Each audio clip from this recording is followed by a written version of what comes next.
Hey Thrivers! Hey, I'm here with my handsome husband, Ben. I'm excited for him to join us, and we are here in Pacific Palisades, California, enjoying some vacation time with our children in the background. Grandma's watching them for a minute. Yeah, I just wanted to check in with you all. I know it's been a little while since I've done a live stream, and just excited to see how you're all doing. I've noticed a lot of progress with many of you guys, so good job. Keep up the good work with that. Today we just wanted to talk about the concept of fear versus love. And I've noticed from some of your comments and your messages to us, and then working, with some of our clients, that a lot of you are really stuck in a place of intense fear. And how this shows up in your marriages, we manage our fears in a couple different ways. For some of us, we like to bury it. We kind of suppress it. We keep all of the hurt and the anger and the fear inside, right? And we know long term that's not a great strategy, but sometimes that feels easier than allowing ourselves to feel that fear, right? But we know that eventually it usually bottles up, right? And erupts over in an explosion or an outburst or something like that. However, there's another way of coping with fear in a marriage, and this is the one that we tend to see quite often, is that when you're really afraid in your marriage, when you have insecurity about your spouse leaving you, about a divorce, about being hurt by them, sometimes what we do is we try to control them, right? So we use that insecurity and we try to control our spouse, we try to control the situation. Recently, Ben and I have had the privilege of helping out some clients in our program, and I've been able to watch their transformation from this place of fear. And I'm not going to use their real names, but we'll just call her Kathy and him John. So when Kathy first came to us, she had a lot of insecurities. She had felt like she never really had a lot of say in her marriage, and that she didn't have a lot of power in the relationship. And so what she did to counter that was then try to use separation, divorce, and pushing him away as a means of giving herself a feeling of empowerment. And Ben, if you want to jump in with any, you're welcome to. But yeah, and so that's kind of where they were when we first started working with them. And we were able to show her, especially Kathy, it's okay to let go, and how to feel safe, how to have conversations and go through different exercises together that would build up that sense of security, right? So that she could let go of some of that fear and that need to control. And in that process, they were able to drop their divorce, dissolve their divorce. He put his wedding ring back on, and they've made immense leaps and bounds. However, there was fear every step of the way. Wouldn't you agree? Yeah. Absolutely. Like every single time, every single time they came up with one of those choices of, do we drop the divorce? Do we move back in? How do we handle these big confrontation points between us?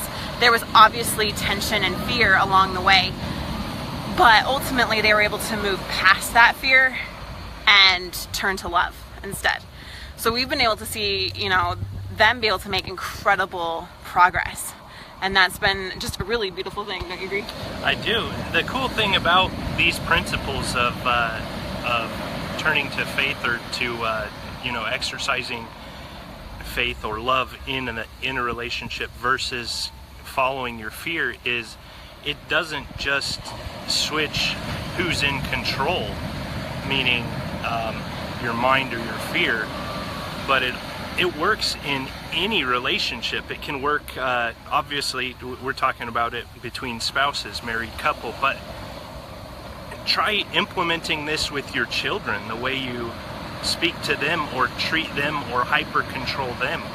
Step back and, while things may not be done exactly the way you want, there's growth there, and there's security, and there's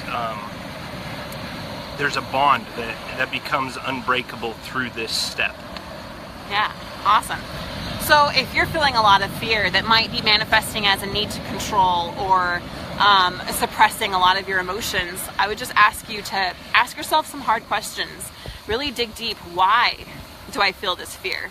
Where is this insecurity coming from? If it's because of past hurts, you know, how long am I going to hang on to that? What can I do now to ensure that those won't happen again, so I can let the fear go, right? Those are the kind of the progress that we can help facilitate, because it's not easy to let go of fear. We're a little bit animalistic sometimes. When we get that fear and we want to protect ourselves, we can really stay stuck there for years and years and years. And it's not uncommon for us to see couples that have been dealing with that for 20 years or more. Let's head this way. 20 years or more of living in fear, of living in insecurity, living in pain and fear of pain, right?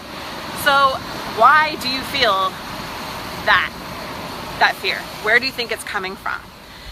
Is it because of past hurts? Is it because of how your parents, how they handled marriage? Is it because of a thing your spouse has done? Are you afraid of your mistakes? How could you bring more love into that situation, right? Sorry, Ben just got sand in his eyes. Aww. Sand in his eyes. So that's just our quick thought today, is that only two energies can exist within you at one time. If you have fear, you cannot have perfect love. And if you have love, then that overcomes fear, right? And so choose which energy you really want to have within yourself and within your life and within your marriage.